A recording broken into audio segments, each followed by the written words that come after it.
Assalamualaikum warahmatullahi wabarakatuh. Bismillahirrahmanirrahim. Innal hamdalillah nahmaduhu wa nasta'inuhu wa nastaghfiruh. Wa na'udzu billahi min shururi anfusina wa min sayyiati a'malina. Man yahdihillahu fala mudilla lahu wa man yudlil fala hadiya lahu. أشهد أن لا إله إلا الله وحده لا شريك له وأشهد أن محمدا عبده ورسوله. اللهم صل وسلم وبارك على حبيبنا وسيدنا محمد وعلى آله وأصحابه أجمعين أما بعد. Saya hormati seluruh jawatan kuasa pengurusan Yayasan Ta'lim, seterusnya hadirin dan hadirat, muslimin dan muslimat, para penonton yang dirahmati Allah sekalian. Pertamanya kita rafakkan syukur kepada Allah Subhanahu wa taala kerana pada pagi ini kita dapat bersama untuk kita menjalankan satu sesi majlis pengajian dalam talian dengan tajuk yang kita akan kupas pada pagi ini, hadirin dan hadirat, adalah berkenaan dengan zikir-zikir pelindung diri.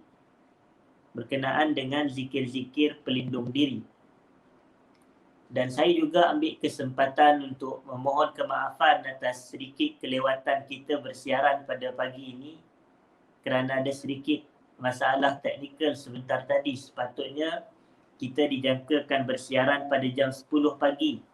Tetapi kita mula dalam pukul 10.11. Jadi saya mohon keuzuran dan kemaafan kepada semua yang hadir menonton dan yang ternanti-nanti majlis kita pada pagi ini. Dan saya petik kata-kata daripada guru saya, Syekh Ali Ibn Hasan Al-Halabi rahimahullahu ta'ala, yang mana beliau selalu sebut dalam majlis pengajian beliau, Al-uzru inda kiramin nasi maqbul. Keuzuran tu diterima di sisi orang-orang yang mulia.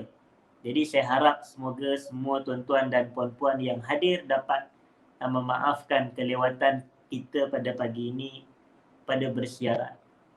Dan saya juga minta jasa baik kepada semua hadirin dan hadirat untuk kalau boleh kongsikan seluas-luasnya sebaran majlis ilmu kita pada pagi ini supaya lebih ramai dari kalangan kita yang mendapat manfaat daripada penyampaian kuliah kita pada malam ini. Jadi jazakumullahu khairan kepada semua yang hadir. Saya baca komen-komen di sini yang menyatakan suara dan gambar semua jelas, maka alhamdulillah. Maka boleh untuk kita terus pergi memulakan perbahasan syarah zikir-zikir pelindung diri kita. Pertama, sebelum kita pergi jauh hadirin dan hadirat, yang saya maksudkan dengan zikir-zikir pelindung diri ini bukanlah saya nak mensyarahkan keseluruhan Hisnul Muslim. Kita biasa dengar sebuah kitab yang disebut sebagai Hisnul Muslim oleh Syekh Sa'id bin Wahhaf Al-Qahtani itu rahimahullah. Tetapi saya tidak berhajat untuk mensyarah keseluruhan kitab tersebut, kerana itu lebih merujuk kepada zikir-zikir selaku pelindung diri kita ini.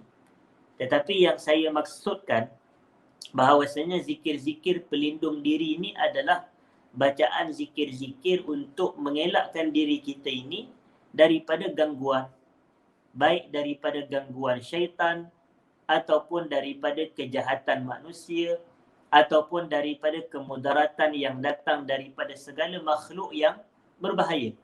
Itu sebenarnya yang saya maksudkan dengan zikir-zikir pelindung diri. Jadi ini bukan kitab nak mensyarahkan ataupun ini bukan ruangan untuk kita mensyarahkan kitab Hisnul Muslim, tidak. Tetapi lebih kepada beberapa zikir-zikir yang disifatkan sebagai zikir-zikir pelindung diri. Jadi tidak banyak pun zikir-zikir itu, tetapi saya cuba kongsikan hanya beberapa sahaja. Dan beberapa zikir-zikir yang bersifat sebagai pelindung diri. Jadi oleh kerana itu hadirin dan hadirat, bismillahirrahmanirrahim, saya nak mulakan yang pertamanya adalah zikir yang disifatkan sebagai zikir pelindung diri. Yang pertamanya adalah bacaan zikir apabila kita ini keluar daripada rumah. Bacaan zikir yang dibaca, yang dituntut untuk kita membacanya apabila kita keluar daripada rumah. Baik. Jadi saya nak kongsikan dan kita syarah sedikit maksudnya. Selain daripada terjemahan, kita nak syarah sedikit maksudnya hadirin dan hadirat yang dirahmati Allah sekalian. Iaitu ada dalam kitab Sunan Abi Dawud yang ditulis oleh Al-Imam Abu Dawud rahimahullah, iaitu beliau meletakkan babu ma yaqulu ar-rajulu idza kharaja min baitih. Bab apa yang dibaca oleh seseorang lelaki itu apabila dia keluar daripada rumahnya. Maknanya kalau kita nak keluar rumah, apakah yang kita dituntut untuk membacanya sebagai zikir, sebagai perlindung diri kita ini. Iaitu disebutkan di sini. An Anas bin Malik radhiyallahu anhu anna an-nabiy sallallahu alaihi wasallam qala. Daripada Anas ibnu Malik radhiyallahu anhu bahawasanya Nabi sallallahu alaihi wasallam bersabda, "Idza kharaja ar-rajulu min baitihi faqal bismillah tawakkaltu 'ala Allah la haula wala quwwata illa billah qal yuqalu hina idzin hudita wa kufita wa wuqit فتتنحى له الشياطين فيقول له شيطان آخر كيف لك برجل قد هدي وكفي ووقي." Hadis riwayat Abu Daud dengan sanad yang sahih. Baik, jadi kita nak teliti satu persatu tentang terjemahan hadis ini.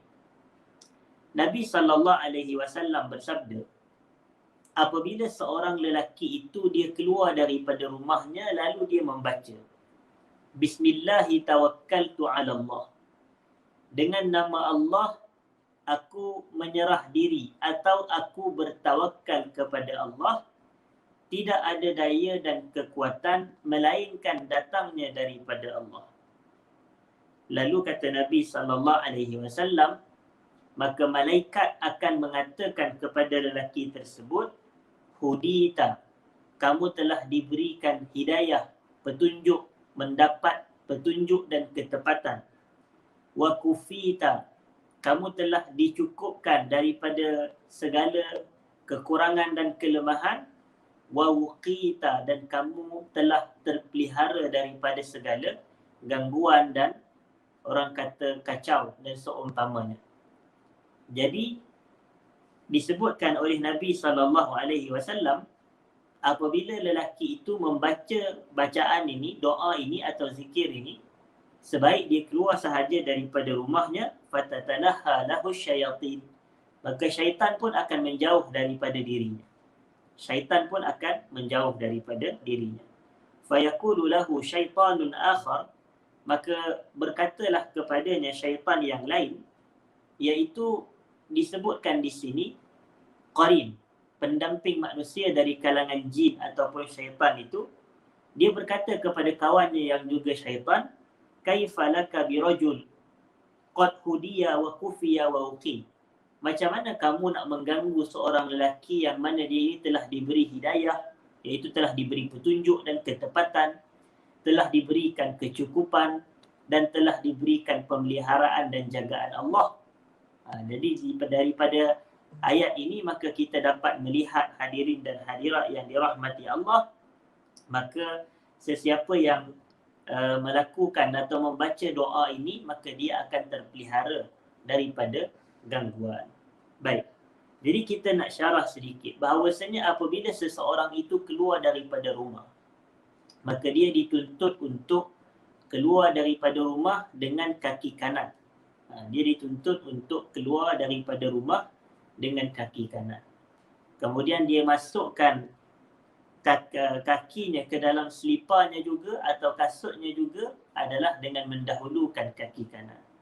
sentiasalah dalam banyak keadaan hadirin dan hadirat bahawasanya kita ini dituntut untuk mendahulukan kaki kanan apabila kita melangkah ke pelbagai tempat. Kecuali tempat-tempat yang sabit larangan padanya ataupun sabit pensyariatan untuk kita melangkah dengan kaki kiri, dan juga tempat-tempat yang disifatkan sebagai kotor atau tempat-tempat maksiat atau tempat-tempat yang tidak baik. Maka di situ kita melangkah dengan kaki kiri. Jadi ini antara adab daripada kita ini untuk kita lakukan sebaik kita keluar rumah. Maknanya kalau nak keluar rumah, maka dahulukan dengan langkah kaki kanan, kemudian nak pakai selipar, nak pakai kasut, masukkan kaki kanan terlebih dahulu, dan kemudiannya kita dituntut untuk membaca doa. Bismillahirrahmanirrahim. Allah, la haula wa la quwwata illa billah. Dengan nama Allah. Maka dalam hati kita ini, dengan nama Allah aku keluar daripada rumah ini. Dengan nama Allah aku keluar daripada rumah. Kemudian tawakkaltu ala Allah. Perbuatan tawakal ini maksudnya adalah penyerahan diri yang mutlak kepada Allah. Iaitu kebergantungan kita, sandaran kita, i'timad kita hanyalah kepada Allah Subhanahu wa taala. Maknanya bila kita keluar daripada rumah, kita bergantung keseluruhan diri kita ini kita serahkan kepada Allah. Tetapi maksud tawakal adalah penyerahan diri yang mutlak kepada Allah berserta dengan pengambilan usaha dan sebab. Jadi ini bukan bermakna kalau seseorang itu bertawakal, dia main berserah sahaja tanpa dia ada sebarang langkah usaha atau ikhtiar. Ataupun disebut dalam bahasa Arab, al-akhdhu bil asbab. Bukan. Ini bukan ciri tawakal, tetapi tawakal ni gabungan daripada penyerahan diri yang mutlak kepada Allah berserta dengan pengambilan langkah usaha dan ikhtiar. Ini kita kena jelas. Sebab itu kalau kita lihat Nabi kita sallallahu alaihi wasallam ketika baginda keluar pergi berperang ke medan jihad dan seumpamanya, Nabi bertawakal satu isu, iaitu menyerah kepada Allah, tetapi dalam masa yang sama baginda tetap memakai pakaian-pakaian perang. Nabi pakai baju besi, Nabi ada alat ketenteraan, Nabi ada perisai, Nabi ada senjata. Ini isyarat bahawasanya bukanlah kalau kita nak pergi berperang tu oleh kerana kita yakin yang Allah di pihak kita, lalu pun kita pergi melenggang sahaja, pergi pun pakaian-pakaian biasa, boleh jadi pakai t-shirt sahaja, boleh jadi alat ketenteraan pun tak bawa, boleh jadi senjata pun tak ada, perisai pun tak ada, baju perang pun tak ada, kemudian kita pergi berperang. Bila orang tanya dan pertikaian, kita kata, tak apa, saya tawakal kepada Allah. Itu bukan tawakal. Itu bukan konsep tawakal yang sebenar. Jadi sama juga kalau kita keluar daripada rumah. Kadang-kadang antara kerisauan kita adalah bila kita tak ada di rumah, rumah kita akan dimasuki pencuri. Ataupun bila kita keluar daripada rumah, kita terdedah kepada bahaya-bahaya yang terdapat di luar. Boleh jadi bila kita keluar sahaja daripada rumah, kita boleh jadi dilanggar kereta lain, atau terlibat dalam kemalangan, ataupun terlibat dalam kecurian, dan pelbagai musibah-musibah yang lain. Sama ada musibah tu ketika kita keluar, ataupun musibah tu ketika kita keluar meninggalkan rumah tersebut. Sama ada musibah pada diri kita, atau musibah kepada tempat tinggal kita. Jadi sebahagian orang, dia keluar daripada rumah, contoh. Lalu dia pun tutup pintu rumah dia. Dia tutup tingkap-tingkapnya semua ditutup rapat. Kemudian di rumah dia tu pula ada pula grill ataupun dia adanya pagar gerigi itu. Jadi pagar gerigi itu dia kunci pula. Dah lah kunci, dia mangga lagi. Kemudian di luar rumahnya masih ada lagi pagar. Iaitu pagar untuk dia keluar kereta dan seumpamanya, maka pagar yang besar tu pun dia tutup dan dia rantai juga pagar tersebut. Maka inilah yang kita katakan. Dia baca bismillah tawakkaltu ala Allah, dalam masa yang sama dia mengambil langkah-langkah pencegahan yang lain untuk mengelakkan rumahnya daripada dimasuki pencuri. Satu. Jadi kalaulah dia dah lakukan perkara-perkara begitu, sepatutnya dia kena yakin bahawasanya dia dah serahkan rumah dia kepada Allah. Dia dah tawakal dah kepada Allah. Maka dia tidak perlu hidup dalam ketakutan. Kalau nak pergi ke sana ke sini pun sikit-sikit risau rumah, sikit-sikit risau rumah. Ini orang yang masalahnya dia tak betul-betul memahami atau hadam apa yang ada pada bacaan Bismillah tawakkaltu ala Allah. Sepatutnya kalau kita dah kata Bismillah tawakkaltu ala Allah, selesai. Dan tak ada apa kerisauan dan tak ada ketakutan. Kalau contoh kita keluar daripada rumah pun, jadi kita tidak perlulah bila keluar jadi takut nanti barang hilang kalau kita dicuri atau kemalangan atau itu atau ini, terdedah kepada bahaya itu dan ini. Kalau selama mana kita telah mengambil langkah-langkah pencegahan kita yang betul. Macam contoh kita punya wallet, kita tak adalah dedahkan kepada publik untuk elakkan daripada pandangan mata pencuri. Itu adalah langkah pencegahan. Begitu juga kita ambil macam-macam lagi langkah pencegahan. Kalau kita naik kenderaan pula, kita pakai tali pinggang keledar, kita mematuhi arahan-arahan jalan raya dan seumpamanya. Maka selain daripada doa, begitu juga kita ini mengambil langkah-langkah keselamatan yang lain. Jadi oleh kerana itu, tidak perlu khawatir dan tidak perlu risau akan sebarang musibah dan seumpamanya. Dan yang lebih utamanya adalah kita tidak perlu risau akan gangguan syaitan atau iblis dan seumpamanya dari kalangan jin-jin yang datang, kerana disebutkan di sini hudita wa kufita wa wukit. Kamu telah diberi hidayah, iaitu mendapat ketepatan dan petunjuk. Kamu juga telah diberikan kecukupan daripada setiap kekurangan dan seumpamanya, dan kamu juga telah diberikan jagaan dan pemeliharaan daripada Allah Subhanahu wa taala. Dan sekiranya kita membaca ini, maka syaitan akan melarikan dan menjauhkan diri daripada kita dan tidak mendekati kita untuk mendatangkan sebarang musibah dan mara bahaya kepada diri kita ini. Baik. Kemudian telah selesai kita kepada perbahasan tersebut, saya nak pergi kepada zikir yang kedua pula. Hakikatnya zikir yang kedua ini juga, hadirin dan hadirat para penonton yang dirahmati Allah, merupakan zikir yang turut kita membacanya apabila kita keluar daripada rumah. Maknanya yang kedua ini juga hakikatnya merupakan zikir yang kita baca sebaik kita ini keluar daripada rumah kita. Jadi saya nak sebut dan bacakan di sini. Dalam hadis yang juga diriwayatkan oleh Al-Imam Abu Dawud rahimahullah, beliau mengatakan, babu ma yaqulu ar-rajulu idza kharaja min baiti. Bab apakah yang dibaca oleh seorang lelaki apabila dia keluar daripada rumahnya. Tadi kita dah jelas satu bacaan. Bismillah tawakkaltu ala Allah, la haula wa la quwwata illa billah. Dengan nama Allah, aku bertawakal kepada Allah, menyerah diri yang mutlak berserta dengan mengambil langkah dan ikhtiar.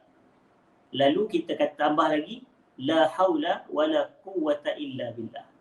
Tidak ada sebarang daya, tidak ada sebarang kekuatan melainkan daripada Allah Subhanahu wa taala. Dan fadilatnya kalau kita baca tu, maka Allah akan pelihara kita, Allah akan beri kecukupan kepada kita, dan Allah akan memberikan ketepatan dan petunjuk kepada diri kita. Kemudian disebutkan di sini ada sebuah hadis daripada Ummu Salamah. Tadi perawi dari kalangan sahabat namanya Anas bin Malik. Ini adalah perawi dari kalangan sahabat namanya Ummu Salamah. Apa kata Ummu Salamah? Dan Ummu Salamah ini merujuk kepada isteri Nabi kita sallallahu alaihi wasallam. An Ummi Salamah radhiyallahu anha qalat, Ummu Salamah ni dia berkata radhiyallahu anha, ma kharaja an-nabiy sallallahu alaihi wasallam min baiti qad illa rafa'a tarfahu ila as-sama' faqala Allahumma inni a'udzu bika min an adilla aw udall aw azilla aw uzan aw azlim aw uzlam aw ajhal aw yujhal alai. Hadis yang sahih diriwayatkan oleh Al-Imam Abu Dawud rahimahullah. Baik. Apa kata Ummu Salamah radhiyallahu anha? Ummu Salamah ni dia bagi tahu, tidaklah seorang tidaklah Nabi SAW itu keluar daripada rumahku. Maknanya ini bacaan ni pun Nabi SAW baca juga sebagai zikir pelindung diri apabila baginda keluar daripada rumah Ummu Salamah, rumah isterinya SAW. Ummu Salamah kata, tidaklah Nabi SAW keluar daripada rumahku melainkan baginda akan mengangkat pandangannya menuju ke arah langit. Illa rafa'a tarfahu ila sama, melainkan Nabi SAW akan mengangkat pandangannya ke langit. Faqal Allahumma inni. Lalu bila Nabi pandang ke langit tu, Nabi baca doa. Allahumma inni. Contoh. Allahumma inni a'udzubika min an adilla aw udal. Ya Allah, sesungguhnya aku memohon perlindungan denganmu daripada aku ni menyesatkan atau aku ni disesatkan oleh orang lain. Aw azilla aw uzal. Ataupun aku ini tergelincir. Tergelincir di sini tu bukannya terpleot kaki bila kita berjalan, bukan, tapi itu majas sahaja. Tergelincir di sini maksudnya kita buat dosa tanpa kita sedar. Kita buat dosa kita tak perasan, itu maksud kita tergelincir. Dan kita minta perlindungan Allah. Bila kita keluar daripada rumah, kita baca a'udzubika min an adilla aw udal aw azilla aw uzan, atau aku ni tergelincir melakukan dosa tanpa sedar, atau aku ni digelincirkan oleh orang lain. Aw azlim aw uzlam, aku juga mohon perlindungan denganmu daripada aku menzalimi atau aku dizalimi. Aw ajhal aw yujhal alai, aku juga mohon perlindungan daripada aku ni melakukan perbuatan yang bodoh ataupun aku ni dilakukan perbuatan yang bodoh tersebut. Di sini hadis ini juga memberi isyarat kepada kita beberapa faedah, hadirin dan hadirat. Pertama, kita disunatkan untuk membaca zikir ini sebaik kita keluar rumah. Selain daripada zikir itu tadi, yang sebelum ini, iaitu Bismillahi tawakkaltu ala Allah la hawla wa la quwwata illa billah. Selesai. Kemudian kita baca Allahumma inni a'udzubika min an adilla aw udal aw azilla aw uzan aw azlim aw uzlam aw ajhal aw yujhal alai. Itu. Dan di sini juga isyarat daripada Nabi SAW yang Nabi ni bila Nabi doa je keluar daripada rumah ni, Nabi tengok ke langit. Nabi tengok ke langit dan Nabi menyeru Allah Subhanahu wa ta'ala.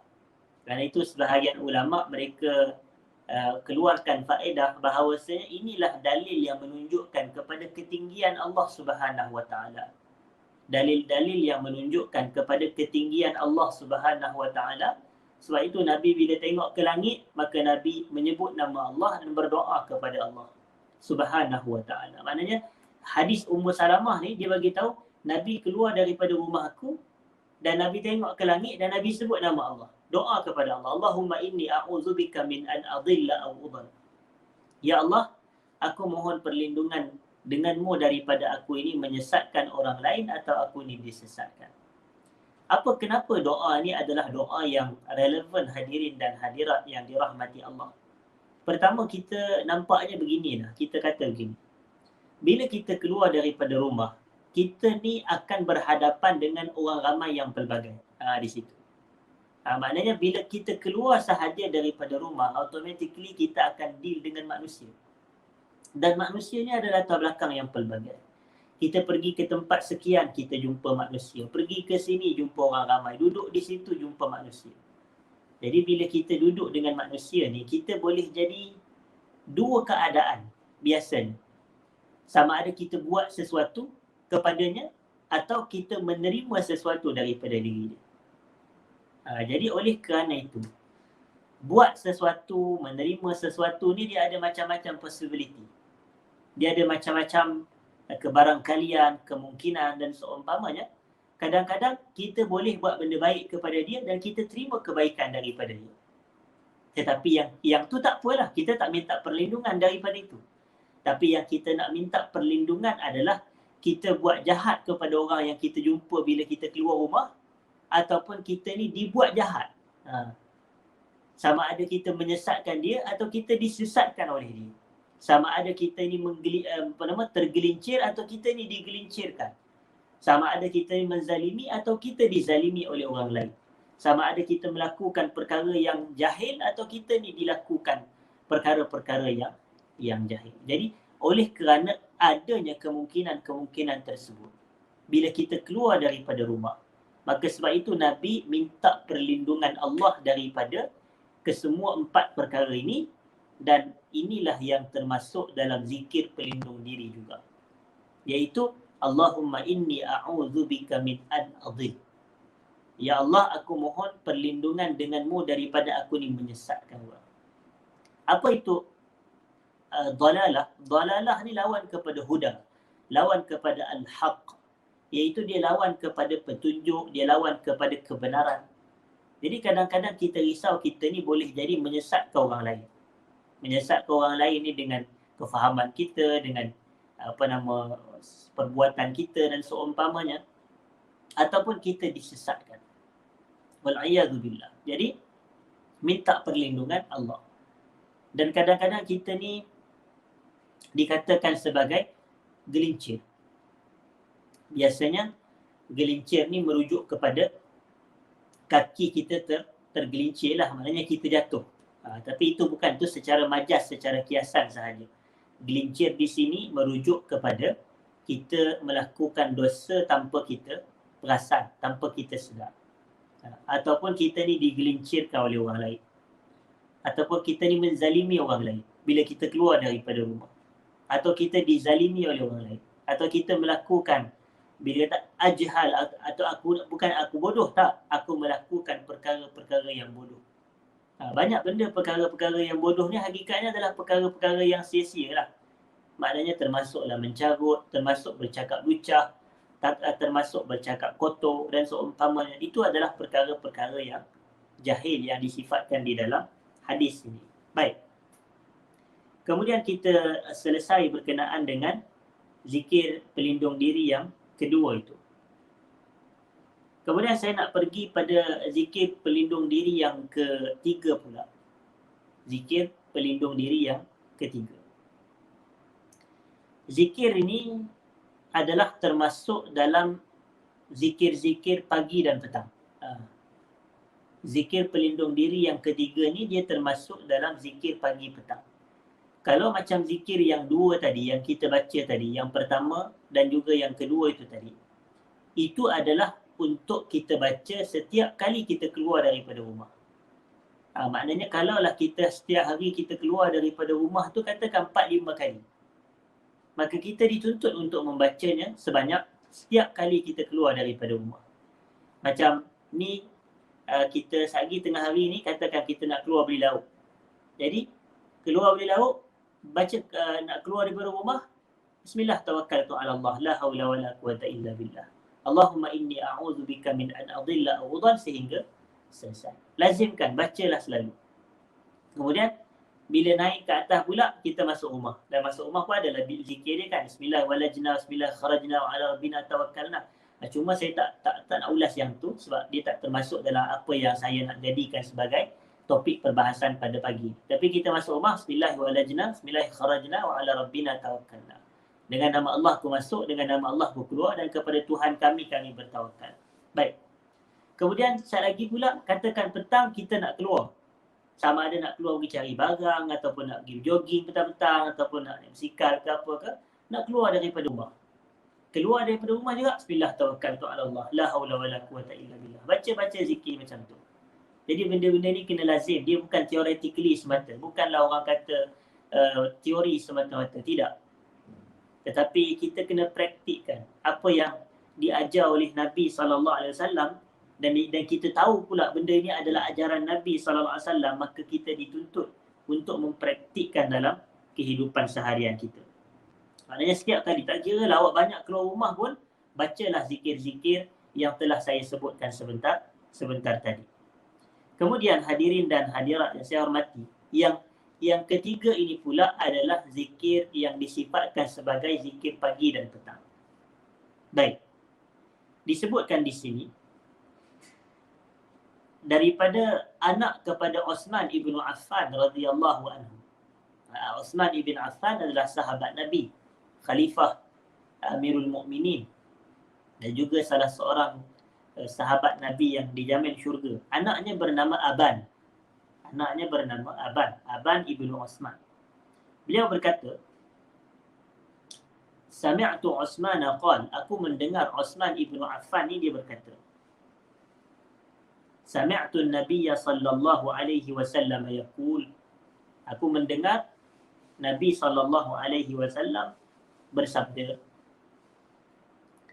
Man qala sabaha kulli yawmin wa masa'a kulli laylatin salasan Bismillahilladzi la yadurru ma'asmihi syai'un fil ardi wa la fis sama' wa huwa as-sami'ul 'alim lam yadurruhu syai'un.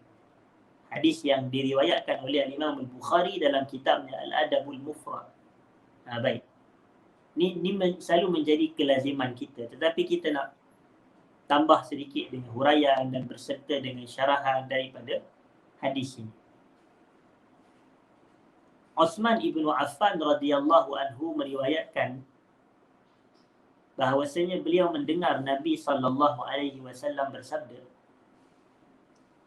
sesiapa yang membaca pada waktu pagi setiap hari, sabaha kulli yaum, dan membaca pada setiap petang,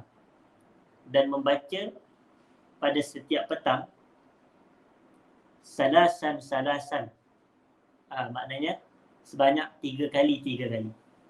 Apa maksudnya? Maknanya pada waktu pagi kita baca 3 kali, pada waktu petang pun kita baca sebanyak 3 kali. Baca apa? Baca Bismillahilladzi la yadurru ma'asmihi syai'un fil ardi wa la fis sama'i wa huwas sami'ul 'alim. Dengan nama Allah yang mana tidak ada mudarat bersama dengan namanya sesuatu pun di langit dan juga di bumi dan juga di langit. Dialah Tuhan yang maha mendengar lagi maha mengetahui.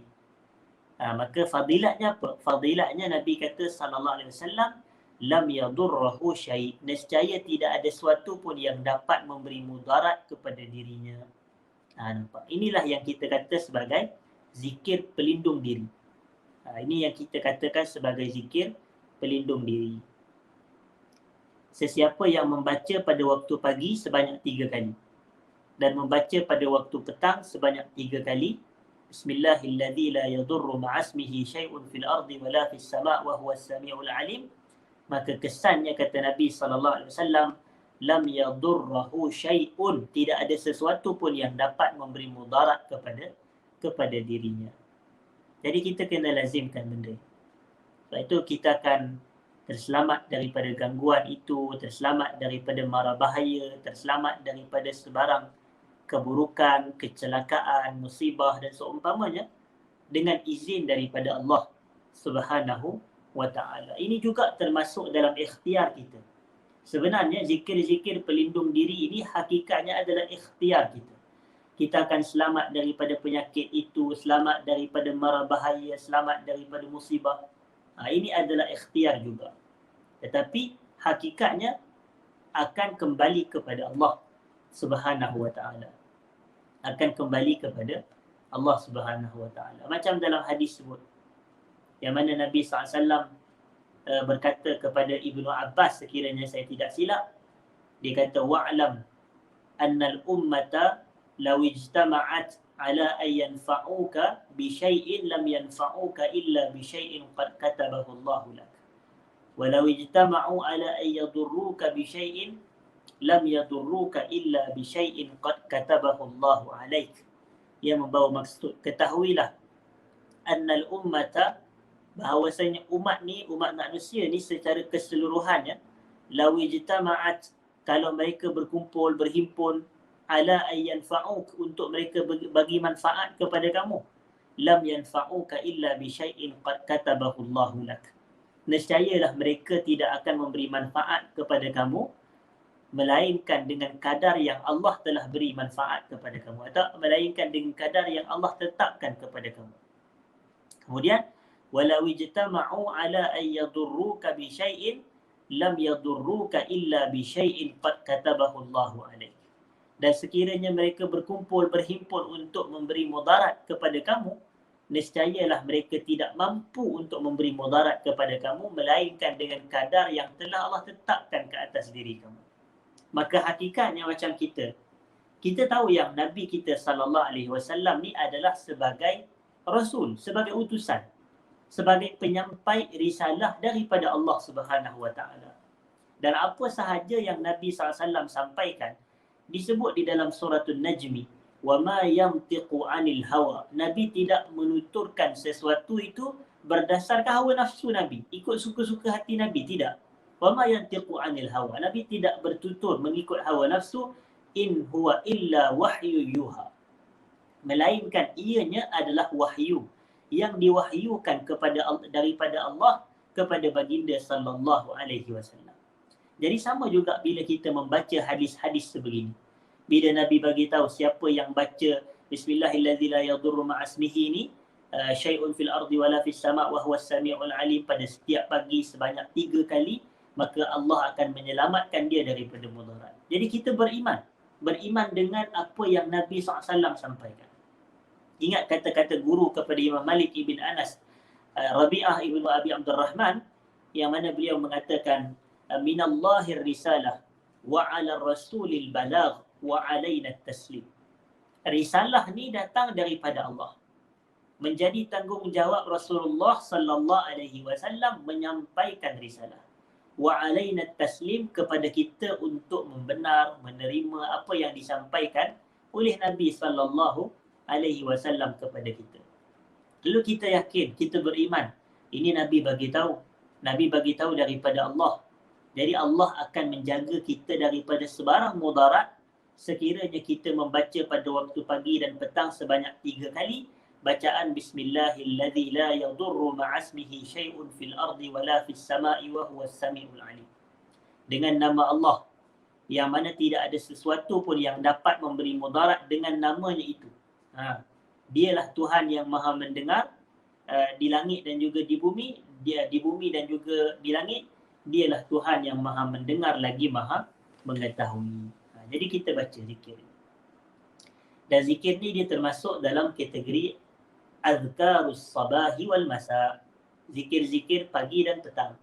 Bila kita nak baca, kalau untuk zikir-zikir pagi kita baca selepas subuh. Kita baca selepas subuh. Kerana selagi belum masuk subuh, selagi itu ia tidak dinamakan sebagai zikir pagi. Pagi ni bermula bila? Pagi bermula pada terbitnya fajar sadiq. Kerana kalau fajar sadiq belum terbit lagi, ataupun katakanlah selama mana fajar belum terbit, selagi fajar belum terbit, itu menandakan malam masih ada. Itu menandakan kita masih berada pada waktu malam. Jadi kalau kita berzikir pada waktu itu, dia lebih dinamakan sebagai zikir-zikir malam. Dia tak dinamakan sebagai zikir-zikir pagi. Tapi kalaulah subuh telah masuk, iaitu subuh masuk dengan masuknya terbitnya fajar, maka ketika itu bermulanya zikir pagi. Begitu. Bermulanya zikir-zikir pagi. Jadi kebiasaan yang menjadi kelaziman masyarakat kita atau para ulama, mereka amalkan apabila selepas kita salat subuh, kan kita ada zikir-zikir sesudah salat. Kita baca zikir-zikir sesudah salat. Jadi zikir-zikir sesudah salat ni saya ada buat satu kuliah khas di laman Facebook saya sendiri. Mungkin tuan-tuan boleh cari semula. Saya ambil daripada kitab Al-Azkar oleh Imam Nawawi, yang mana menjelaskan berkenaan dengan zikir-zikir selepas salat, menjelaskan berkenaan dengan zikir-zikir selepas salat. Zikir-zikir selepas salat. Jadi selepas kita selesai bacaan zikir-zikir selepas salat itu, maka kita pun membacalah, boleh kita mula untuk membaca zikir-zikir pagi. Zikir-zikir pagi ni ada banyak lah. Zikir-zikir pagi ada banyak, dan kita boleh rujuk kepada contoh kitab Hisnul Muslim dan seumpamanya. Kita boleh baca kitab Hisnul Muslim dan seumpamanya yang menceritakan tentang zikir-zikir pagi. Hatta kitab Al-Azkar sendiri pun ada juga yang menyebut berkenaan dengan zikir-zikir pagi. Macam kita baca raditu billahi rabba wa bil islami dina wa bi Muhammadin sallallahu alaihi wasallam nabiyya. Kemudian Allahumma inni asbahtu ushidu wa ushidu hamalata arshik wa malaikataka wa jami'a khalqik annaka antallah la ilaha illa anta wahdaka la syarika laka wa anna Muhammadan abduka wa rasuluk. Allahumma anta rabbi la ilaha illa anta khalaqtani wa ana abduka wa ana ala ahdika wa wa'dika mastata'tu. A'udzu bika min syarri ma sana'tu abu'u laka bi ni'matika 'alayya wa abu'u bi dhanbi faghfir li fa innahu la yaghfiru dzunuba illa anta. Kemudian kita pun baca Bismillahilladzi la yadurru ma'a ismihi syai'un fil ardi wa la fis sama' wa huwas sami'ul 'alim. Bismillahilladzi la yadurru ma'a ismihi syai'un fil ardi wa la fis sama' wa huwas sami'ul 'alim. Bismillahilladzi la yadurru ma'a ismihi syai'un fil ardi wa la fis sama' wa huwas sami'ul 'alim. 3 kali kita baca. Kemudian waktu petang pula lepas asar.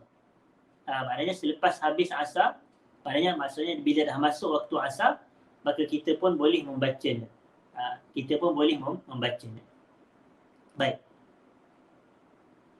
Membacanya maknanya maksudnya dengan cara yang sama seperti selepas subuh, ada kita dahulukan dengan zikir-zikir selepas salat, kemudian barulah kita membaca dengan zikir-zikir petang, sama seperti bacaan zikir-zikir pagi sebentar tadi. Baik. Selesai. Kemudian saya nak pergi kepada bacaan zikir yang keempat. Bacaan zikir yang keempat, zikir pelindung diri yang keempat. Zikir pelindung diri yang keempat ni juga hadirin dan hadirat, hakikatnya ia termasuk dalam kategori zikir pagi dan petang juga. Ia termasuk dalam kategori zikir pagi dan petang juga. Maknanya dituntut untuk kita ini membacanya pada waktu pagi dan juga pada waktu petang. Baik. Iaitu hadis riwayat Imam Malik dan selain daripada beliau rahimahullah. Daripada an Abi Hurairah radhiyallahu anhu anna rajulan min Aslam qala ma nimtu hadhihi al-lailah. فقال له رسول الله صلى الله عليه وسلم من أي شيء؟ فقال لدغتني أقرب. فقال رسول الله صلى الله عليه وسلم أما إنك لو قلت حين أمسيت أعوذ بكلمات الله التامات من شر ما خلق لم تضرك. Yang membawa maksud daripada Abu Hurairah radhiyallahu anhu, beliau berkata bahawasanya ada seorang lelaki dari kalangan Bani Aslam yang mana dia pun menceritakan kepada Nabi SAW.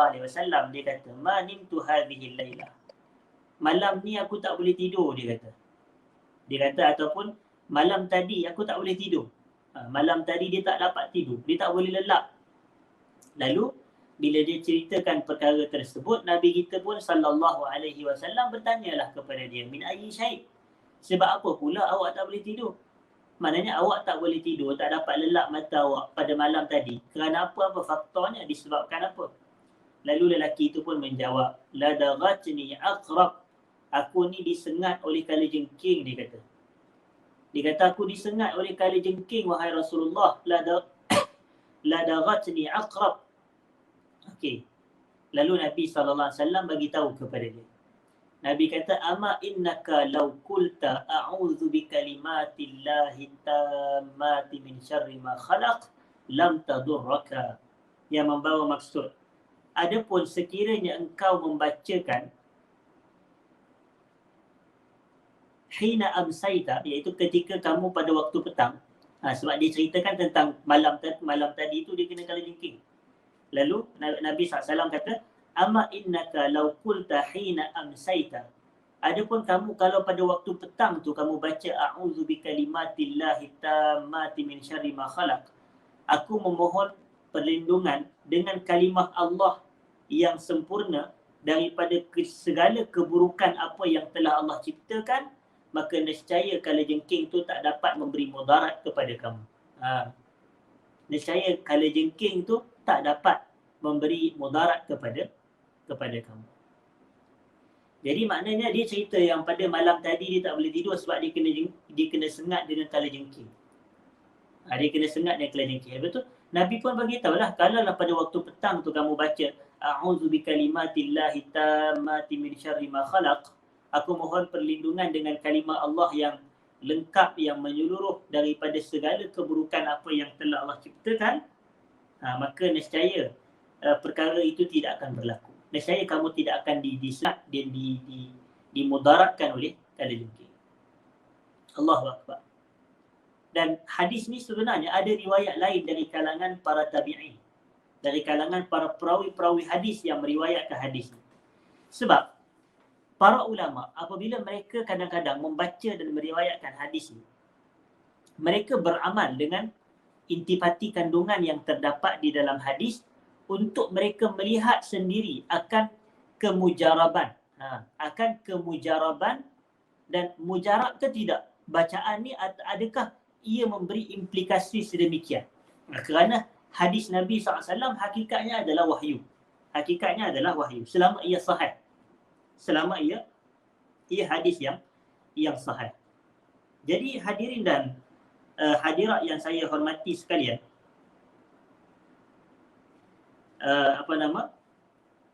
hadirin dan hadirat yang saya hormati sekalian, maka kita katakan bahawasanya secara umumnya a'udzu bikalimatillahi tammati min syarri ma khalaq dibaca oleh seorang perawi yang meriwayatkan hadis ini. Saya tak ingat siapa namanya, tetapi dia menceritakan. Dia kata, maka kami pun beramal dengan hadis ini. Dia kata, maka kami pun beramal dengan hadis ini. Lalu dia kata apa? Dia kata, dan sepanjang pengamalan mereka dan ahli keluarga mereka, dia kata, rumah kami tak pernah dimasuki walaupun seekor pun kalajengking, dia kata. Dia kata semenjak kami membaca doa ini, rumah kami tak pernah dimasuki pun oleh seekor kalajengking pun. Maknanya ini isyarat betapa mujarabnya pengamalan a'udzu bikalimatillahi tammat min syarri ma khalaq untuk melindungi diri ini daripada sebarang mudarat. Itu. Maknanya ada perawi yang meriwayatkan bahawasanya mereka sekeluarga amalkan zikir ni pagi petang. Lalu mereka kata mereka amalkan zikir ni pagi dan petang, maka mujarab ia dan mereka tidak pernah diganggu dan dimudaratkan oleh kalajengking. Kalau rumah kita ni mungkinlah logik lah, katakan kawasan, kalau rumah batu ke apa semua tak ada. Tapi kalau rumah orang dulu-dulu, masyarakat Arab, rumah mereka katakan di padang pasir, tempat kalajengking banyak, tiba-tiba dahlah kawasan tu banyak kalajengking. Tengok kalajengking tak pernah pun masuk dalam rumah dia. Maknanya itu adalah kesan pemeliharaan Allah Ta'ala menerusi bacaan zikir pelindung diri yang diajar oleh Nabi-Nya sallallahu alaihi wasallam. Dan ini juga termasuk dalam zikir pagi dan petang. Bila kita baca, kita katakan zikir ni adalah zikir pagi dan petang, maka hakikatnya ia dibaca pada waktu pagi. Dibaca pada waktu pagi. Dan kalau dibaca pada waktu petang pula, dibaca pada waktu petang. Itu apabila waktu petang lah. Masuk waktu petang ni, biasa para ulama kata merujuk kepada selepas asar. Walaupun kita katakan masuk waktu malam adalah bermula pada waktu maghrib, tetapi zikir ni merujuk kepada Nabi kata SAW fil masa'. Nabi tak kata fil lail, tapi Nabi kata fil masa'. Jadi oleh kerana pada waktu petang, maka para ulama isyaratkan ia dibaca selepas daripada waktu asar. Tetapi malam bermula pada masuknya waktu maghrib. Kita kata beginilah. Malam dan siang ni, malam bermula apabila masuk waktu maghrib dan malam tamat apabila masuk waktu subuh. Siang pula bermula apabila masuk waktu subuh dan tamat siang apabila masuknya waktu maghrib. Itu cara kita nak memahami. Mudah saja. Baik. Jadi kita selesai tentang zikir pelindung diri yang keempat. Saya nak pergi pula kepada bacaan dan huraian sedikit zikir pelindung diri kita ini yang diajarkan oleh Nabi SAW. Yang diriwayatkan oleh Al-Imam Al-Bukhari. Hadis ini panjang. Hadis yang panjang. Kalau kita boleh baca sedikit hadis ini, walaupun ia agak panjang, tetapi Mudah-mudahan ada manfaatnya kepada kita bersama, insya-Allah. Baik. Disebutkan di sini an Abi Hurairah radhiyallahu anhu, daripada Abu Hurairah radhiyallahu anhu qala wakkalani Rasulullah sallallahu alaihi wasallam bihifzi zakat Ramadan. Rasulullah telah mengamanahkan aku, telah mewakilkan aku untuk menjaga zakat Ramadan. Fa'atani atin, tiba-tiba datang seorang lelaki kepada aku, faja'ala yahthu min at-ta'am. Dia pun curi makanan. Dan bila dia mencuri makanan tersebut, fa'akhastuhu, aku pun tangkap dia. Bila aku nampak dia nak ambil makanan daripada zakat Ramadan ni, aku pun tangkap dia. Wa qultu, dan aku ni, kata Abu Hurairah, aku kata kepada lelaki tersebut, wallahi, demi Allah, la arfa'annaka ila Rasulillah sallallahu alaihi wasallam. Aku akan bawa kamu ni kepada Nabi sallallahu alaihi wasallam. Lalu lelaki yang mencuri itu dia kata apa? Inni muhtaj. Aku ni adalah orang yang memerlukan. Aku orang susah, dia kata. Wa alayya iyal. Aku ni ada tanggungjawab kepada keluarga aku, ada isteri, ada anak-anak. Wali hajatun syadida. Aku ada hajat yang bersangatan kepada makanan ini. Lalu kata Abu Hurairah, fa khallaitu anhu. Aku berlepas dan aku membiarkan lelaki tersebut. Fa asbahtu, keesokan paginya, faqala an-nabiy sallallahu alaihi wasallam, Nabi tanya soalan kepada aku. Ya Abu Hurairah, wahai Abu Hurairah, ma fa'ala asiruka al-barihah? Apakah yang telah dibuat oleh tawanan ataupun orang yang kamu tahan semalam tu? Ya, nampak. Tapi Abu Hurairah, dia tak terkejut ke yang Nabi tiba-tiba tanya soalan out of sudden sahaja, tiba-tiba? Sedangkan macam mana Nabi tahu? Contoh, tapi Abu Hurairah dia tak tanya sebab dia tahu Nabi ni Nabi. Dia tahu yang Nabi ni Rasul. Jadi oleh kerana itu dia, Abu Hurairah dia tak ada tanya, Rasulullah macam mana awak tahu? Dia tak kata gitu. Sebab dia tahu yang kawan ni Nabi. Lalu dia pun katalah, qultu, aku ni, kata Abu Hurairah, aku cerita kepada Rasulullah SAW, ya Rasulullah, wahai Rasulullah, syaka hajatan syadidatan wa iyalatan farahimtuhu fakhallaitu sabila. Dia tu, lelaki tu tadi, dia semalam tu aku jumpa dengan dia, dia mengadu yang dia ni ada hajat yang bersangatan dan dia ada keluarga yang sangat memerlukan. Lalu farahimtu, aku pun rasa kesian tengok dia. Ni mazhab orang baik. Mazhab orang baik ini, dia tak kira lah boleh jadi orang tu menipu ke, boleh jadi orang tu betul ke tak betul ke, dia akan rasa mudah kesian bila dia dengar orang ni ada masalah, bila orang ni dia dengar orang tu bagi tahu dia ni ada kesusahan, dia ada keperluan. Jadi mazhab orang baik-baik ni dia akan rasa kesian. Lalu fa khallaitu sabilahu, maka aku pun biarkan, aku lepas pun dia. Lalu Nabi SAW kata apa? Ama innahu qad kadzabaka wa sayauд. Sesungguhnya ketahuilah Abu Hurairah, Nabi kata, kadzabaka, dia bohong kepada kamu, wa sayauд, dan dia akan kembali lagi. Pun Abu Hurairah, nampak Abu Hurairah dia tak tanya pun, wahai Rasulullah SAW, macam mana awak tahu? Macam mana awak tahu dia bohong? Macam mana awak tahu yang dia akan datang lagi? Nampak begitu. Tapi Abu Hurairah dia tak tanya pun. Kenapa? Dia tahu dia sedang berdepan dengan Rasulullah sallallahu alaihi wasallam yang menerima wahyu daripada Allah Subhanahu wa taala. Fa'araftu annahu sayauд. Lalu aku pun mengetahui yang lelaki ni dia akan kembali lagi. Liqauli Rasulillah sallallahu alaihi wasallam innahu sayauд. Berdasarkan sabda Nabi yang Nabi cerita kepada aku tu yang dia akan kembali. Okey. Lalu farasatuhu faja'a yahthu min at-ta'am. Lalu aku pun pergilah tengok, aku pergi cari lelaki ni dan aku jumpa dia pun tengah curi makanan lagi. Dan aku tangkap dia kali kedua. Faqultu, dan aku kata kepada dia, la arfa'annaka ila Rasulillah sallallahu alaihi wasallam. Aku akan bawa kamu bertemu dengan Nabi sallallahu alaihi wasallam. Lalu lelaki itu dia bagi tahu kepada Abu Hurairah, da'ni fa inni muhtaj. Dia kata, da'ni fa inni muhtaj. Kau biarkanlah aku, kau lepaskanlah aku, sesungguhnya aku ni orang yang berhajat, aku orang yang memerlukan kepada makanan ini. Wa alayya iyalun la a'ud. Wa alayya iyalun. Dan aku ni mempunyai tanggungjawab ke atas keluarga aku, dia katakan di sini, untuk menceritakan kepada keadaan dirinya yang benar-benar memerlukan. Baik.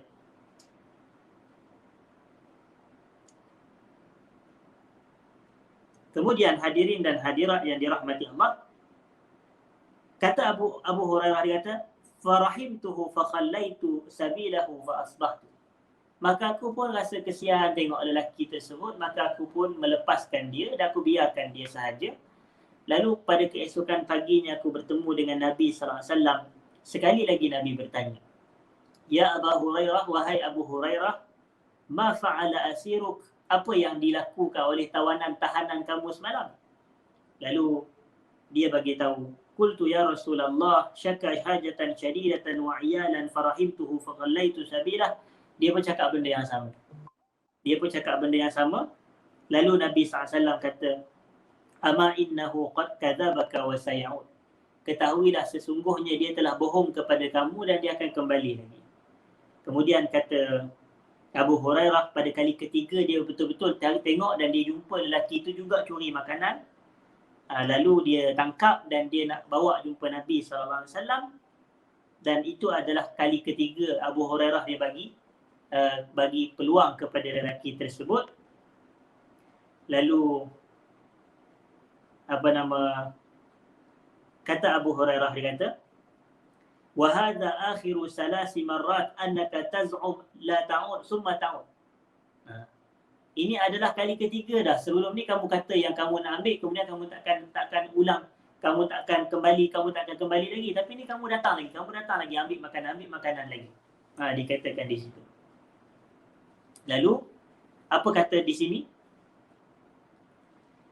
Lalu kata lelaki tersebut, da'ni, kau biarkan aku, u'allimuka kalimat yanfa'uka Allahu biha.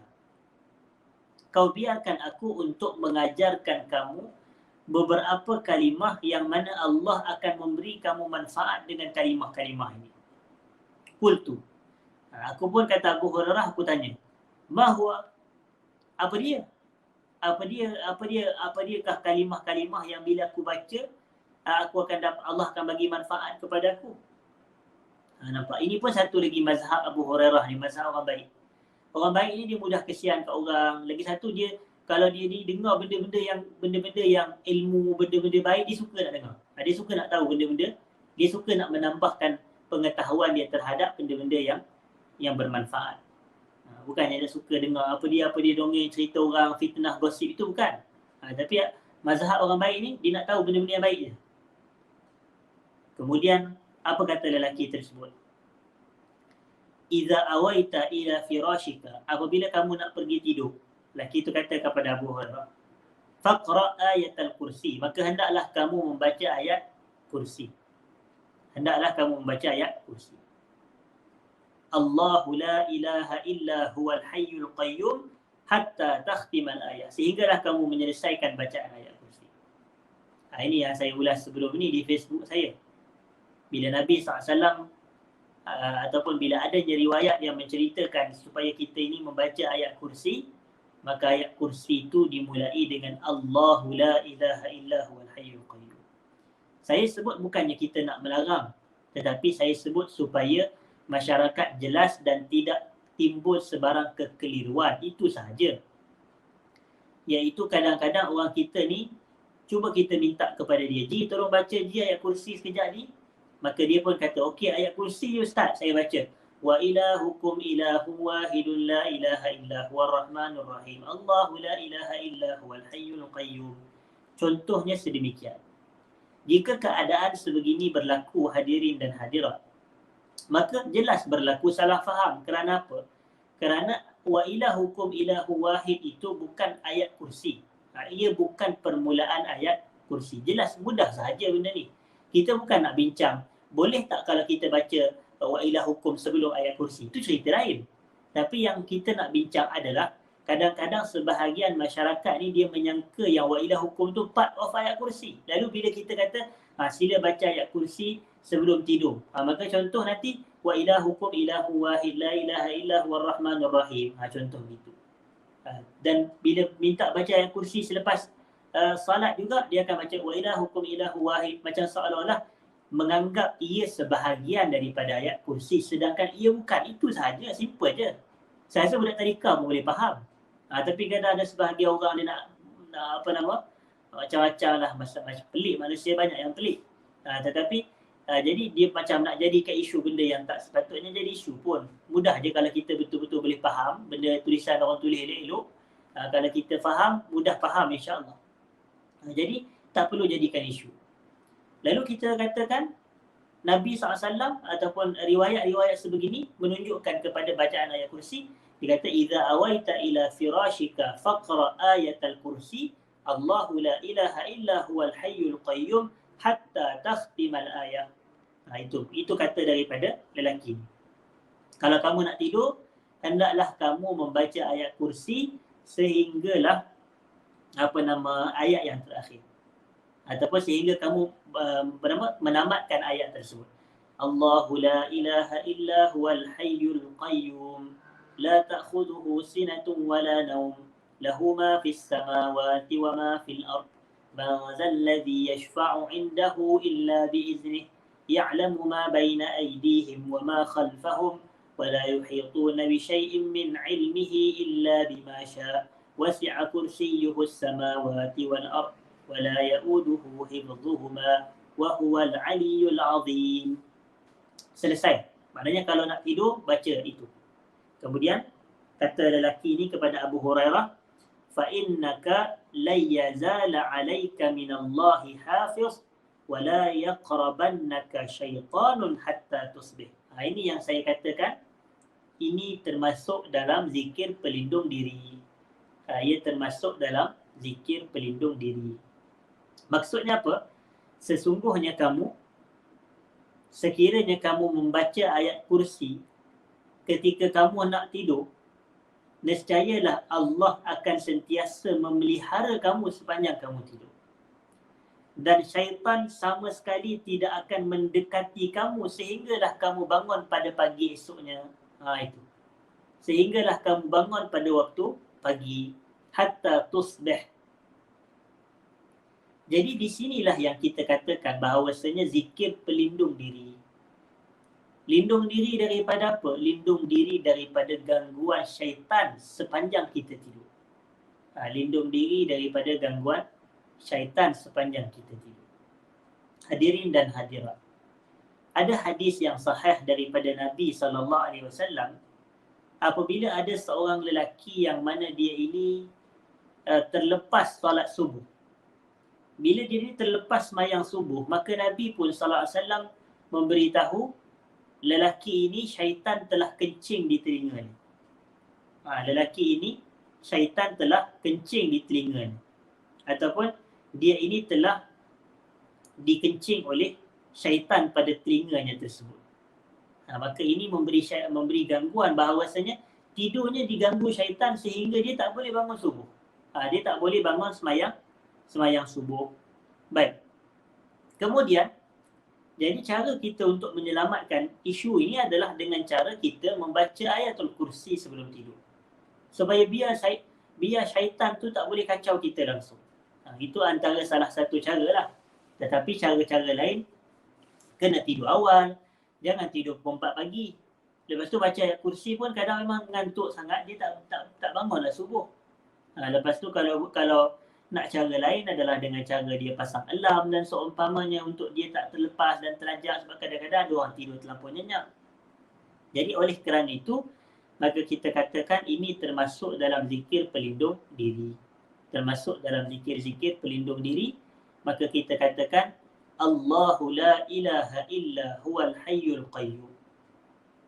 Ya Allah, Allahu la ilaha illahu, Allah yang mana tidak ada Tuhan melainkan Dia. Al-Hayyul Qayyum, Tuhan yang maha hidup lagi maha mengurus tadbir. Ini adalah dua nama Allah Ta'ala. Al-Hayyu yang maha hidup, Al-Qayyum yang maha mengurus tadbir. Sebab itu antara zikir pagi petang kita juga adalah Ya Hayyu Ya Qayyum birahmatika astaghith aslih li sya'ni kullah wa la takilni ila nafsi tarfata ainin. Wahai Tuhan yang maha hidup, wahai Tuhan yang mengurus tadbir, birahmatika astaghith, dengan rahmatmu aku memohon pertolongan.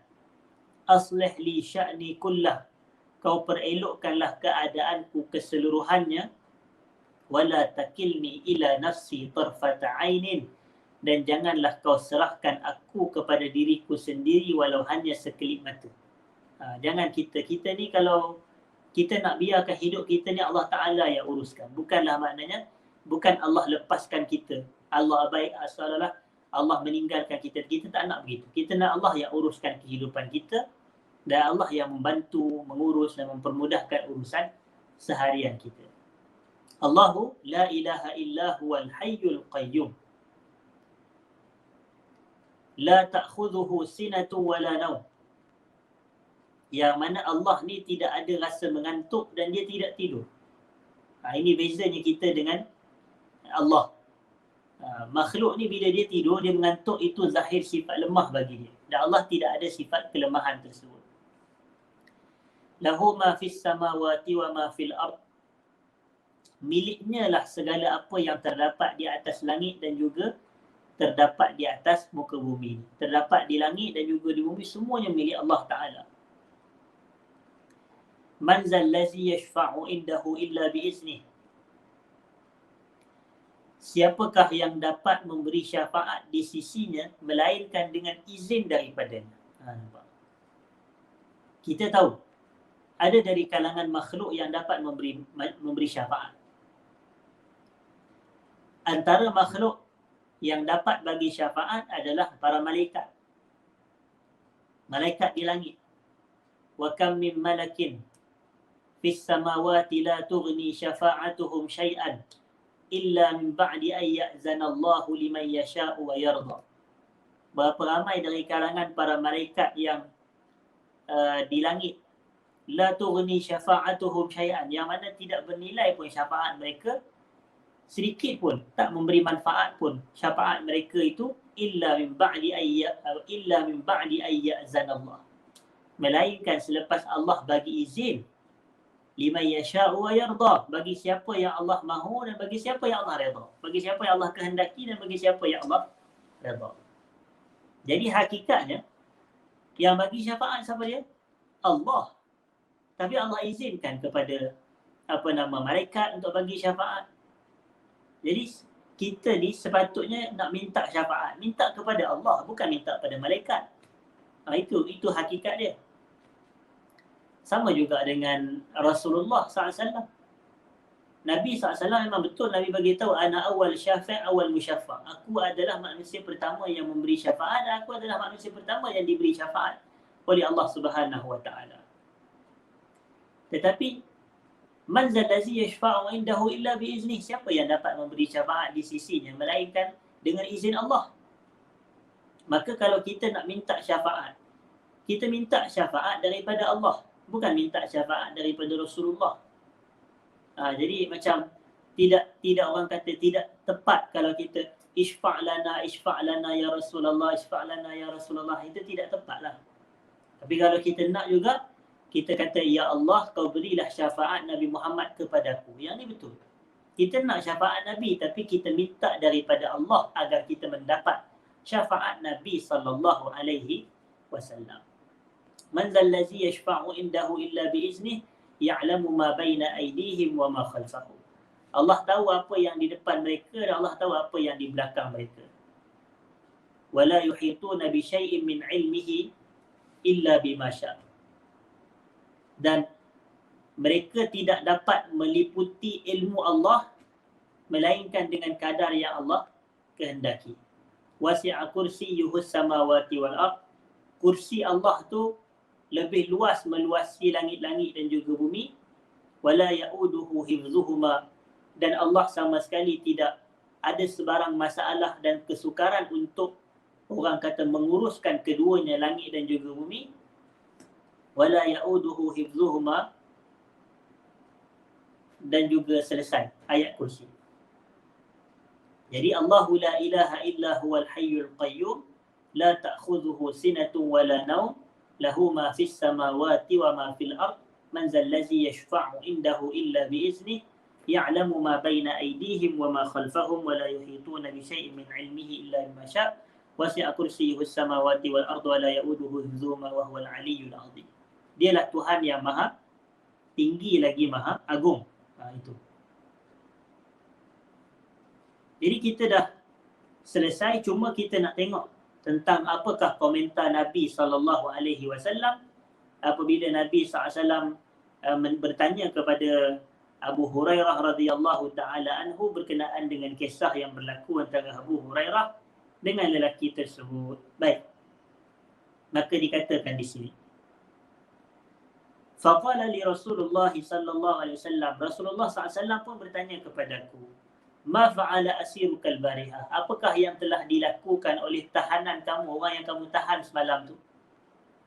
Lalu qultu, aku berkata, kata Abu Hurairah, ya Rasulullah, za'ama annahu yu'allimuni kalimat. Dia mendakwa yang dia telah mengajarkan kepadaku beberapa kalimah. Yanfa'unillahu biha, yang mana kalaulah aku membaca kalimah ini, Allah akan beri manfaat kepadaku dengannya. Fa khallaitu sabilahu, lalu aku pun melepaskan jalan dia. Lalu Nabi SAW bertanya, ma hiya, apa dia kalimah tu? Lalu Abu Hurairah kata, qala li, dia berkata kepadaku, iza awaita ila firashika, apabila kamu ingin nak tidur, kata lelaki itu, faqra ayat al-kursi min awwaliha hatta takhtim. Bacalah kamu ayat kursi daripada awal sehingga selesai. Allahu la ilaha illa huwal hayyul qayyum. Kemudian waqala li, lelaki itu dia bagi tahu kepadaku, la yazala alayka minallahi hafiz. Kalau kamu baca sebelum kamu tidur, sentiasalah Allah menjaga kamu sepanjang kamu tidur, wala yaqrabaka syaitanun hatta tusbih. Dan syaitan sama sekali tidak akan mendekati kamu sehingga kamu bangun pagi. Wa kanu ahrasa syai'in 'alal khair. Ini kata perawi. Dan para sahabat dahulu, mereka adalah manusia yang paling haris, yang paling bersungguh-sungguh nak melakukan kebaikan. Jadi bila didengar sahaja ada kalimah yang kalau kita baca sebelum kita tidur, Allah akan pelihara kita dan syaitan tidak akan menghampiri kita, maka mereka akan lakukan dan mereka akan amalkan. Lalu faqala an-nabiy sallallahu alaihi wasallam, Nabi sallallahu alaihi wasallam memberitahu, ama innahu qad sadaqaka wa huwa kadhub. Ketahuilah wahai Abu Hurairah, sesungguhnya dia telah bercakap betul kepada kamu dalam keadaan dia ni kaki pembohong, kata Nabi sallallahu alaihi wasallam. Maknanya part tu dia betul. Jadi bila Nabi mengakui perkara ini, maka bahagian ni yang menjadikan ia adalah sunnah. Bukan kerana ia diajar oleh lelaki itu, tapi kerana Nabi membenarkan. Jadi bila Nabi membenarkan, maka itu adalah petanda dan isyarat ianya sunnah.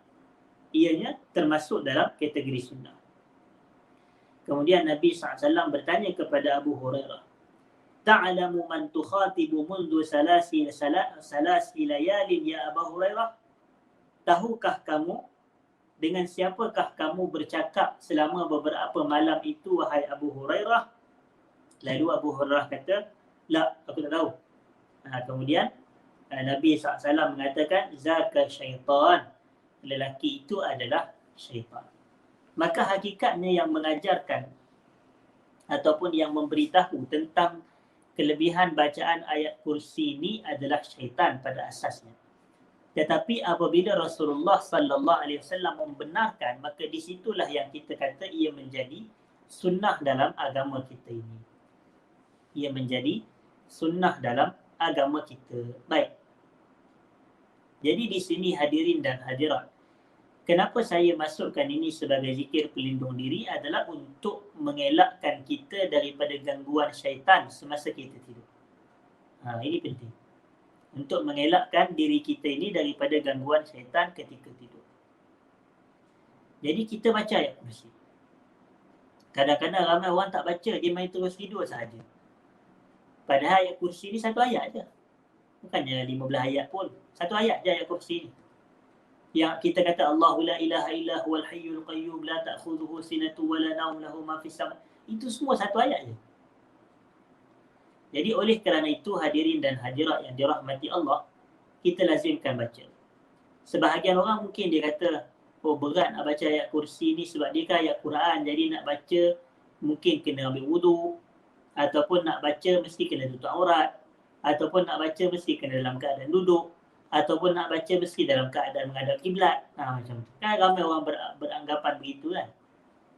Tapi saya kata ginilah. Ayat kursi boleh dibaca sebelum tidur walaupun kita tak ada wuduk.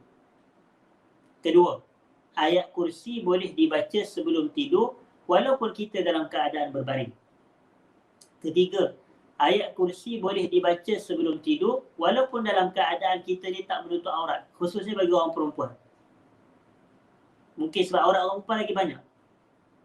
Yang keempat, ayat kursi boleh dibaca sebelum tidur meskipun kita tak menghadap ke arah kiblat.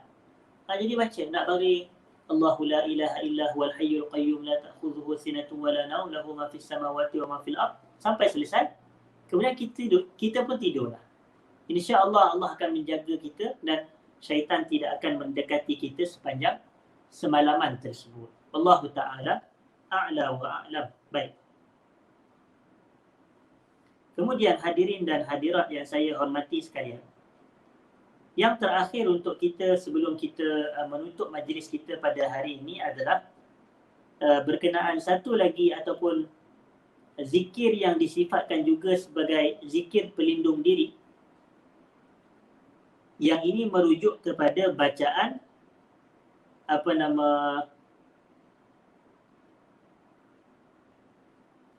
bacaan al-mu'awwidhatain. Bacaan al-mu'awwidhatain. Al-mu'awwidhatain merujuk kepada dua surah yang disifatkan sebagai surah pelindung. Kalau kita kata al-isti'azah adalah memohon perlindungan. At-ta'awuz adalah meminta perlindungan. Itu. Jadi kita kata talabul aus, kita minta perlindungan daripada Allah Ta'ala. Jadi al-mu'awwidhatain, dua surah pelindung. Dua surah pelindung. Kerana apa? Kerana ada riwayat.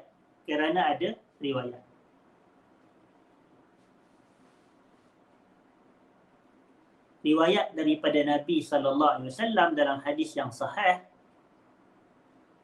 Wa an Ali radhiyallahu anhu, daripada Sayyidina Ali radhiyallahu anhu, beliau berkata, Baina Rasulullah sallallahu alaihi wasallam zata lailatin yusalli fawada'a yadahu 'ala al-ardi faladaghathu aqra.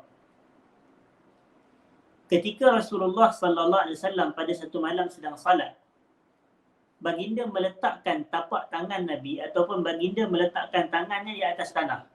Kerana Nabi dahulu bukannya sembahyang macam kita, ada simen, ada apa semua, batu, mama, apa tidak.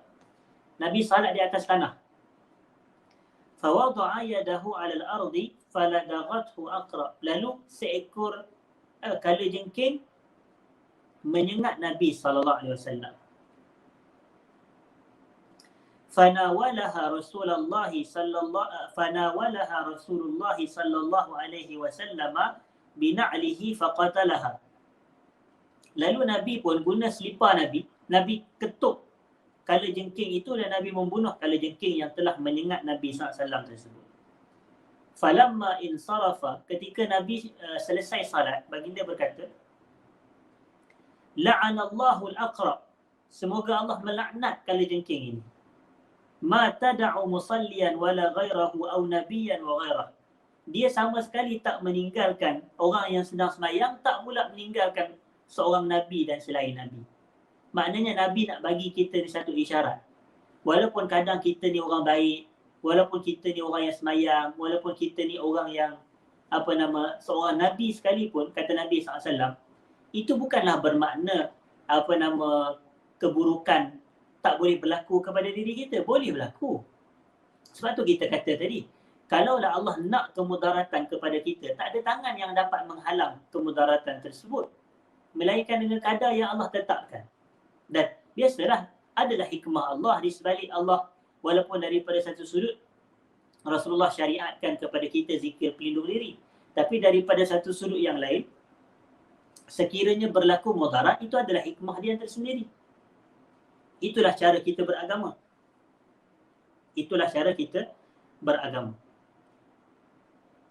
Dan Nabi SAW mengatakan, La'anallahu al-aqra, semoga Allah melaknat kalajengking ini. dia sama sekali tidak meninggalkan orang telah sembahyang. Maknanya kalau nak gigit, dia tak sama, maknanya dia tak kira orang. Maknanya kalau dia nak gigit tu, dia gigit juga walaupun orang tengah sembahyang. Kalau dia nak sengat tu, dia sengat juga. Au nabiyyan wa ghairah. Kalau dia nak sengat tu, dia tak kira ni nabi ke, ni bukan nabi ke, ni siapa dia ke, dia tak kira. Kemudian Nabi SAW ni dia minta supaya diberikan garam, kemudian air. Lalu Nabi masukkan air dengan garam tu dalam satu bekas. Summa ja'ala yasubbuhu ala usbu'ihi. Kemudian Nabi SAW sapu di atas jari jemari Nabi tempat yang digigit ataupun disengat oleh kalajengking itu. Lalu Nabi SAW sapu juga. Kalau sab ni, sabba ni maknanya Nabi curah. Maknanya macam ni. Ada satu mangkuk, ada satu bekas yang diletakkan air. Nabi masukkan air dalam tu. Nabi masukkan garam dalam tu. Kemudian selepas Nabi masukkan air dan garam dalam bekas tu, Nabi curah kepada tempat yang kena sengat kalajengking tadi. Kemudian Nabi pun sapu. Bila Nabi sapu, Nabi pun wa yu'awwidhuha bil mu'awwidhatain. Nabi meminta perlindungan dengan membaca surah Mu'awwidhatain. Surah Mu'awwidhatain ni adalah Qul a'udzu birabbil falaq dan juga Qul a'udzu birabbin nas. Yang ni kita kena lazimi. Qul a'udzu birabbil falaq min syarri ma khalaq wa min syarri ghasiqin idza waqab wa min syarri naffatsati fil 'uqad wa min syarri hasidin idza hasad. Kemudian Qul a'udzu birabbin nas malikin nas ilahin nas min syarril waswasil khannas alladhi yuwaswisu fi sudurin nasi minal jinnati wan nas. Dan hakikatnya surah Al-Mu'awwidhatain ini juga termasuk dalam zikir orang kata pagi dan petang. Ia termasuk dalam zikir pagi dan petang. Jadi kita dituntut untuk membacanya berserta sebahagian ulama ataupun sebahagian riwayat berserta dengan bacaan surah Al-Ikhlas. Jadi pagi petang kita bacalah Qul huwallahu ahad Allahus samad lam yalid wa lam yulad dengan surah Al-Mu'awwidhatain ini tadi. Jadi hadis ini tadi adalah hadis yang sahih diriwayatkan oleh Al-Baihaqi dalam kitabnya Syu'abul Iman. Maknanya Nabi ni jadikan Mu'awwidhatain ini sebagai ruqyah. Untuk merawat sakit Nabi SAW. Ketika Nabi disunat kalajengking, Nabi minta supaya orang datangkan kepada Nabi bekas dan air dan garam dan kemudian Nabi curahkan ke atas kawasan yang disengat oleh kalajengking. Kemudian Nabi sapu, kemudian Nabi membaca Qul a'udzu birabbil falaq dan juga Qul a'udzu birabbin nas. Baik. Jadi itulah serba sedikit hadirin dan hadirat beberapa zikir-zikir yang disifatkan sebagai zikir-zikir pelindung diri. Kalau ikutkan mungkin banyak lagi kalau kita nak kaji kerana hadis-hadis yang menceritakan tentang hal ini agak banyak. Tetapi saya memadai dan mencukupi dengan beberapa hadis ini sahaja kerana keterbatasan masa kita, dan satu lagi suara saya pun dah tak apa nak ada dah ni. Jadi oleh kerana itu saya sebagai kesimpulan ringkas, maka saya katakan yang pertama tadi kita dianjurkan untuk membaca zikir keluar rumah. Bismillahirrahmanirrahim. 'Ala Allah la haula wala quwwata illa billah. Tuan-tuan jangan jadikan teori semata tetapi kena praktikkan. Setiap kali keluar rumah, bismillah tawakkaltu 'ala Allah la haula wala quwwata illa billah.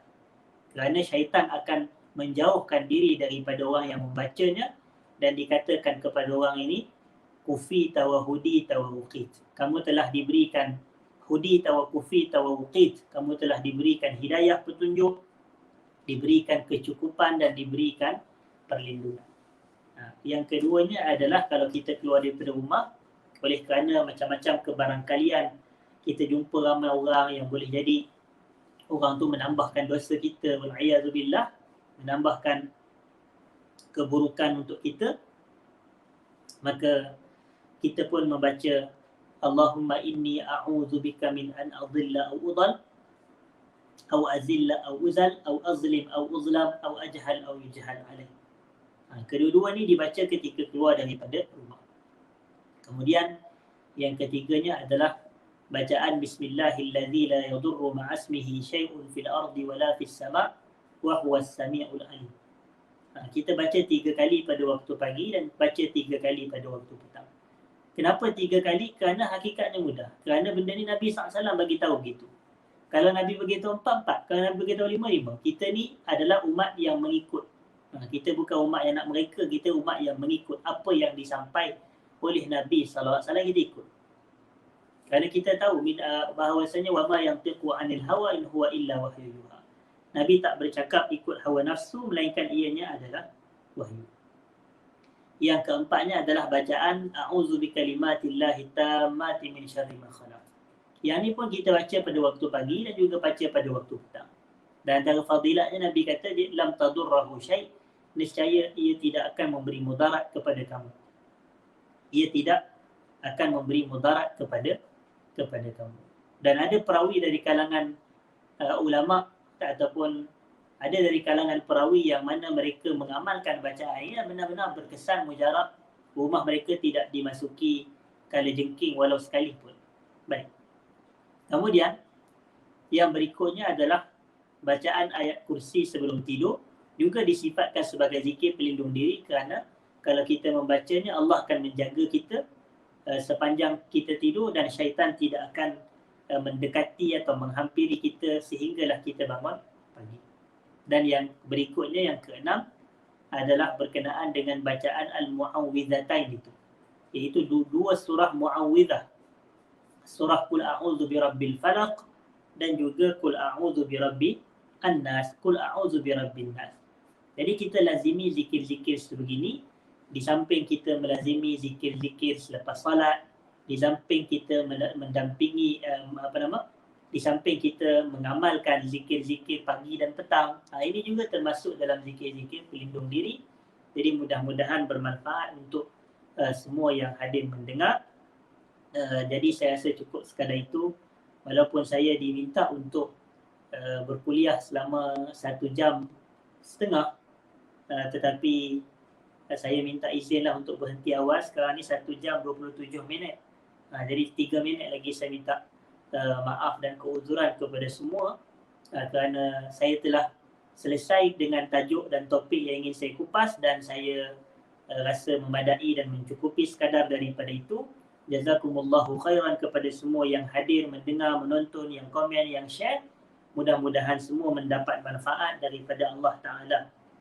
Jadi saya ucap sekali lagi kepada jawatan kuasa penganjur Yayasan Ta'lim atas kesudian menjemput dan menerima saya pada pagi ini.